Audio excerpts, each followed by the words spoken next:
Hey there. It's day 76. It's also July 20th, 2019. And we're in Wyoming. On a road, well, a trail, called the Muddy Creek Switchback. You ever wake up in the morning and ask yourself, what am I doing? And more importantly, why? Yeah, me too.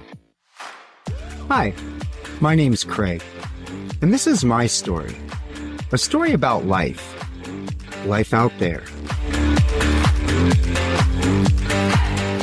For visuals while listening, search Life Out There on your favorite social media platform or use the links in the podcast description.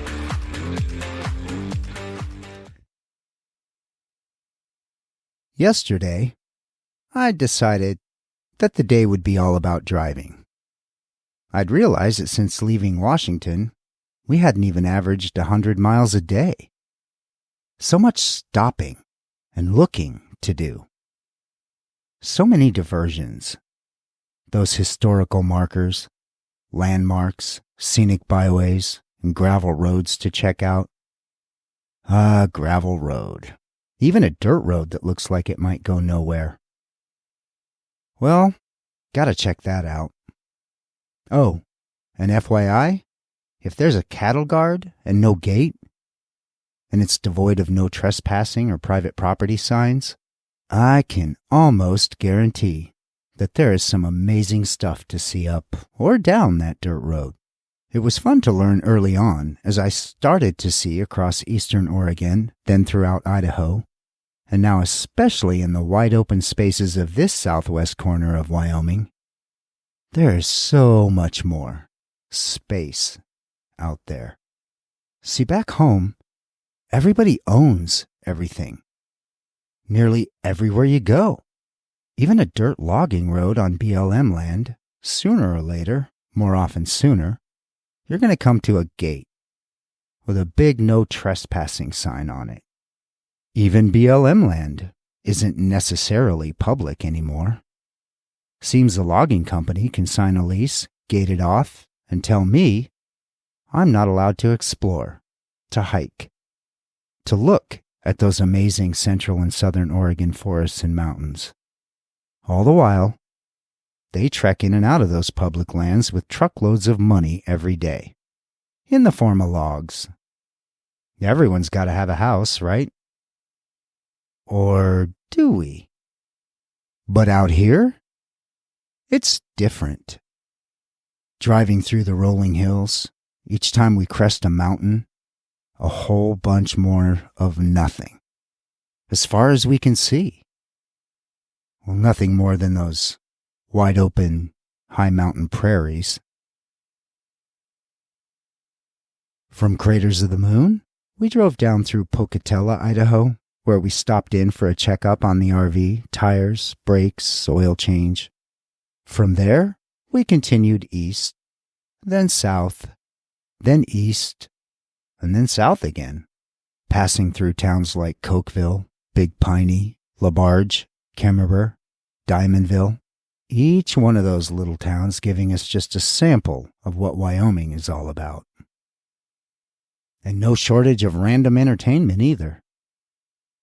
Stopped for a burger at a truck stop outside Cokeville, and while waiting for that burger, I got to listen to a pretty animated debate between a high-energy and very loud trucker and an almost louder 13-year-old girl on her way home from a rodeo with the rest of the family. You see, I know all this because during the course of their friendly Midwestern banter, the trucker pondered out loud what a 10-year-old girl might know about anything anyway. She quickly set him straight with, "I'm 13, and I probably know more than you do, old man." I won't try to do that Wyoming accent. But the focus of their conversation began when the trucker guy announced to his waitress that he loved the burgers here at the Cokeville stop. That's when the rodeo girl chimed in. "It's Cookville, sir." "What?" he grinned back at her. And it was on. And just as entertaining was watching the rest of that rambunctious 13-year-old's family as they grinned giggled, elbowed one another as if to egg her on. It was pretty clear that in their world, exchanges just like this one were probably pretty common, considered entertainment even. I was sure entertained. And I drove into the area reading a sign and thinking, Cokeville. But leaving the area, likely just in memory of that rambunctious Midwestern cowgirl, boots, hat, Wranglers, buckle and all, that place just might always be Cookeville for me. And a little further down the road, just before I-80, and as the sun was beginning to set, we spotted one of those roads cutting off the main road and heading out into what appeared to be the middle of nowhere. The sign read Muddy Creek Switchback, and a mile or so down that road, a driveway, complete with a cattle guard to our left. It was an electricity substation, the substation itself all safely fenced off, but surrounded by a large, leveled-out area with plenty of space to pull in, turn around, and shut off the motor for the night. We'd found the perfect spot to level up, fire up the generator, and spend an evening in these high mountains of Wyoming, parked alongside a trail called Muddy Creek Switchback. Our night here would be spent in the deep darkness of an early summer night in Wyoming. Nothing but the hum of a generator, the volume low on the television as I attempted to watch a movie. But I found myself much more interested in the lack of noise. The far-off glow of headlights indicating that perhaps a piece of civilization was not as far away as it felt. And even the subtle creak from the snow fence some 20 yards behind us. Dougie and I were out for our last walk of the evening when something happened. That creepy, tingly feeling that runs up your spine as you suddenly feel like you're being watched. It was even more odd combined with the fact that the space was wide open, and it was nearly dark, but I could still see forever in every direction, and nothing. But that tingly feeling was suggesting otherwise. Strongly suggesting otherwise. I shrugged it off as we hopped back into the motorhome, locking the door and reminding myself where the gun was stashed. And I'd spend the remainder of the evening reading about Wyoming and this trail called Muddy Creek Switchback. At one point, I reached over and hit the kill switch on the generator, shut the TV off. Somehow, it was just better to listen to the silence as I read, the occasional wind that would pass through quietly, the glow of the laptop screen lighting my face as I read and learned, and that occasional flicker of light through the blinds as one of those semis on the main highway, far off in the distance, crested a hill and trekked on by in the night. I didn't much keep track of time as I was learning that Wyoming was a relative young'un on the list of states, joining the Union as the 44th state in July of 1890. In joining, Wyoming would bring along with it some of the oldest Archean rocks on the North American continent. What's an Archean rock? Well, they're also called Precambrian rocks, and they are literally the oldest rocks found on the Earth's crust, which means that deep within these rocks, today's technology allows geologists to study exactly what was happening on the Earth's surface and deep below it billions of years ago. I would also learn that Wyoming, along with Montana and areas of Minnesota, are 3 of only a handful of places on the planet where these rocks can be studied.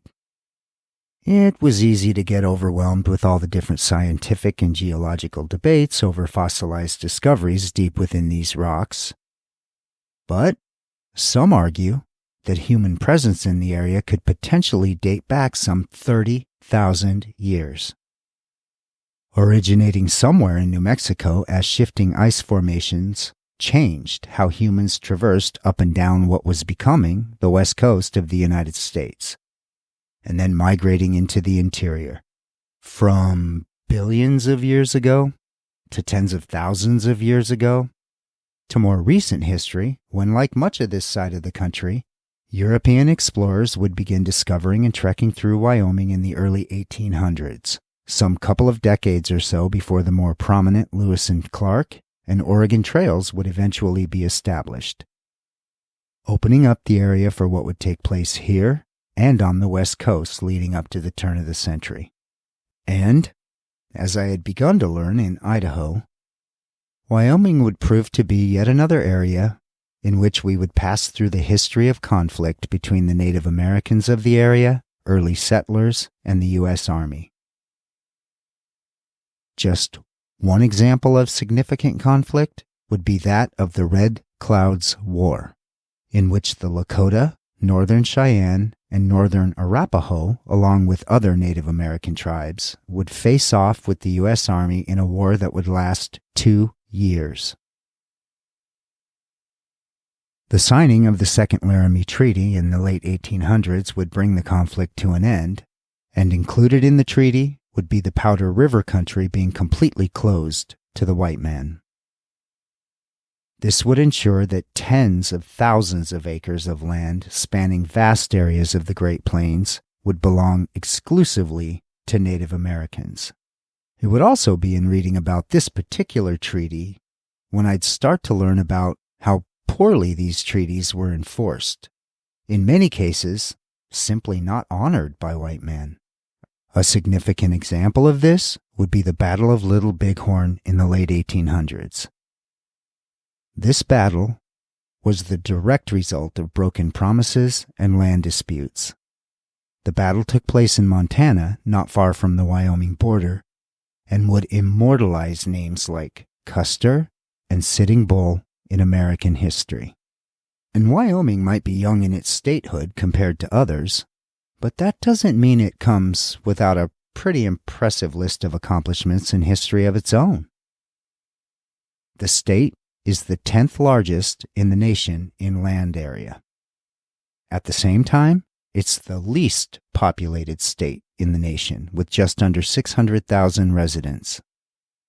In my entire life, I had never been to a state that did not have at least one city that had more residents than the entire state of Wyoming. And the name Wyoming comes from a Native American expression meaning at the Big Plains, referring to the high elevation prairies the region is known for. The area known as the Red Desert in south central Wyoming lacks normal drainage and is home to the Kilpecker Sand Dunes, which is the largest active sand dune in the U.S. and the second largest in the world. Wyoming's continental divide splits around the dune, leaving it with no typical forms of drainage. And an active dune? A bit more reading would tell me that an active dune is a dune area currently and constantly moving and changing shape. Being devoid of typical drainage systems like rivers, creeks, even oceans, the area is subject to shape-shifting via winds and erosion, causing continuous change. Even examples of mountainous-sized dunes shifting in location and size, making the area a fascinating and extremely unique landscape. Some of the nation's largest and most popular national parks also call Wyoming home, including even Yellowstone, which spans across Montana and Idaho in addition to Wyoming. And don't forget about the Grand Tetons and Devil's Peak. In addition to all the natural beauty, Wyoming is at the top of the list in the Natural Resources Department as well. This place is a major player when it comes to helping meet the nation's energy requirements. And Wyoming would be granted the nickname the Equality State when it became the first state in the country to grant women the right to vote. And the list just keeps going. Hollywood's been here too. The Oscar-winning film Rocky V had its training scene shot in Jackson Hole, Wyoming. And when they needed scenes depicting a frozen Russian landscape, they looked to the Grand Teton National Park, which pulled it off pretty nicely. And what about this trail just behind us, Muddy Creek Switchback? I just knew with a name like that, there had to be some history involved. And there is. When reading, the terminology quickly shifts from Muddy Creek Switchback to Muddy Creek Historic Backway. It's a designated route that spans some 25 miles of back roads taking you from a real western ghost town called Piedmont to Muddy Creek. The Piedmont Charcoal Kilns State Historic Site is a great place to view the remnants of what early settler life in the area must have looked like. These charcoal kilns were built to make charcoal and supply the pioneer smelters in the Utah Valley. Charcoal was critical to the iron smelting industry of the time, which made these 30-foot wide by 30-foot tall kilns over here in Piedmont invaluable to the area's early stages of industrialization. Let's have a quick look or listen to what Wyoming State Parks has to say about these kilns in Piedmont. The Piedmont charcoal kilns are located 18 miles west of Fort Bridger. Built of limestone and sandstone, these unusual structures were constructed in 1869 by Moses Byrne near the logging town of Piedmont, Wyoming. Because charcoal burns at over 2,000 degrees Fahrenheit, it was a valuable substance for smelting metal and blacksmithing. To make charcoal, timber from the nearby Uinta Mountains was harvested and brought to the kilns where it was stacked inside. A fire was started in the kiln before its entrance and window were sealed off. For the next 6 to 8 days, charcoal makers used the vent holes at the base of the kilns to regulate the oxygen, allowing the logs to smolder but not burn up entirely. This process of slowly heating the logs removed water, oils, and other compounds, slowly turning them into charcoal. It took another 5 days for everything to cool. After the process was completed, the remaining wood was 85 to 98% carbon. In the early 1900s, the railroad was routed north of the area, and charcoal made at the kilns no longer had a way to get to market, causing for them to be abandoned. To better demonstrate how charcoal was made, Dominic Bravo places freshly cut branches inside of a paint can and heats it up using a propane burner. Similar to wood in charcoal kilns, the branches are being heated in an oxygen-controlled environment, causing them to smolder. Moisture, pitch, and unwanted elements escape in the form of smoke. What is left behind is charcoal that is 95% carbon.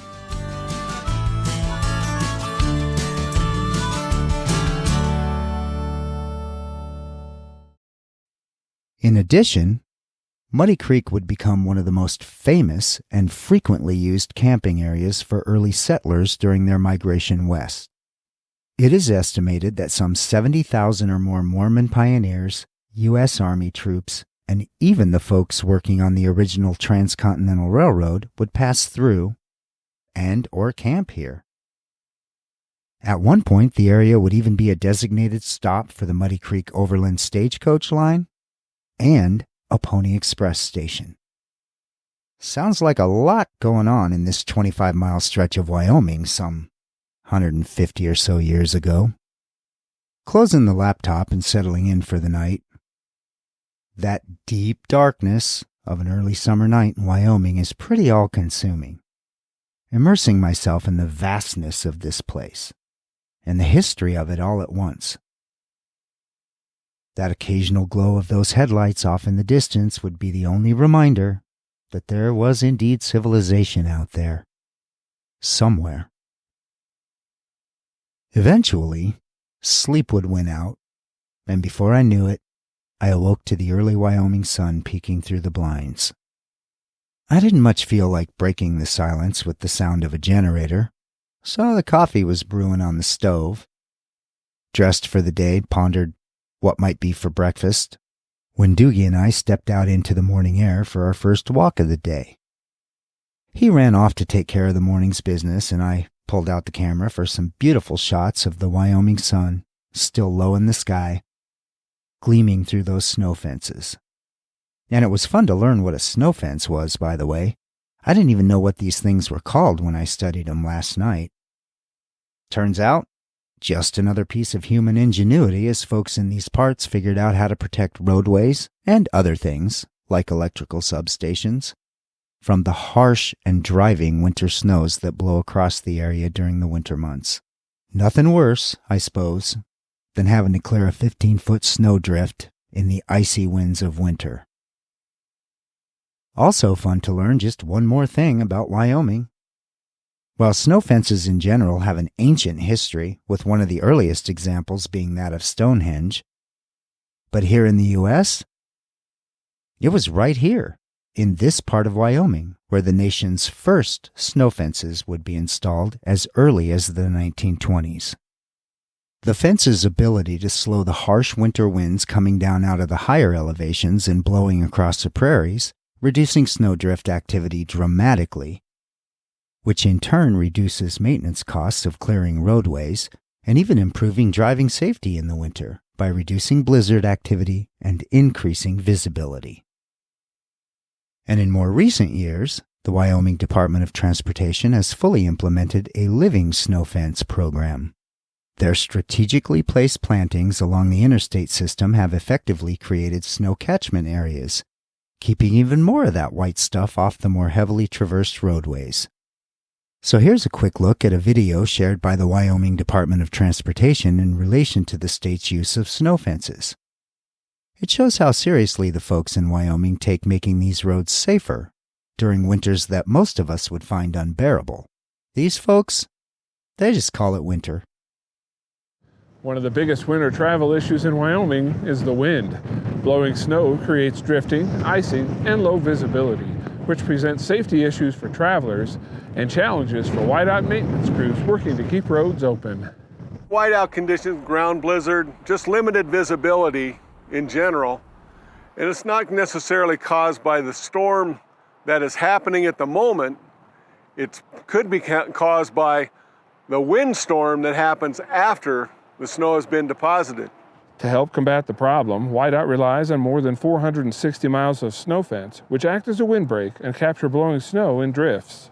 Not all on one road. Quite a bit of it is on I-80. We have a lot on I-25 and I-90. And of course, our primaries have quite a few runs of snow fence. So it's a large system. When properly placed, a snow fence can provide downwind protection for nearly a mile, improving road conditions for travelers and easing the burden on whiteout maintenance crews. And that's what we're trying to do, is move it to where we are not pushing that snow with our plows. We've got it stored behind the snow fences. Whiteout continues to add new snow fence in problem areas as a proven low-cost technique to reduce crashes and prevent road closures. We'd love to put snow fence on all of it, but we can't. We just don't have the funds for it or the landowner's permission. Remember, when there's ice and snow, take it slow and always buckle up. This is Doug McGee reporting. And a big thanks again to both the Wyoming State Parks and Wyoming's Department of Transportation for sharing. Anyway, back to that beautiful summer morning. Dougie was trotting back down from one of those snow fences towards me when I glanced down and instantly focused on a massive paw print in the dirt, not 10 feet away from where we hop in and out of our big metal box on wheels. Ugh, that tingly feeling again. A quick spin around, glancing in all directions, just to make sure. Then I returned to studying that paw print, and the ones that followed, trailing off the dirt and gravel we were parked on and into that grassy hillside just below the snow fences. Were those here last night? I kept wondering, but I didn't know. I didn't see them, but it was getting pretty dark when we got here. And I'm no paw print expert for sure, so I have no idea what it could have been. What I did know is that Dougie's prints were less than half the size of these. But did this thing come and go before we were here? Or did this thing, whatever it was, come and go while we were here, sleeping? The truth is, we'll never know.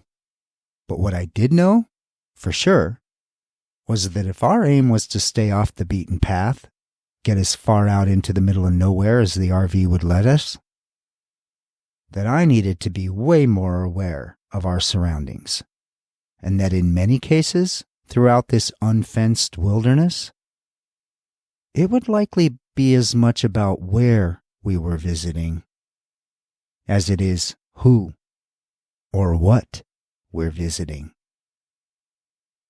And I most certainly realized that we weren't in Tacoma anymore. We're in a very different kind of place. And I liked it.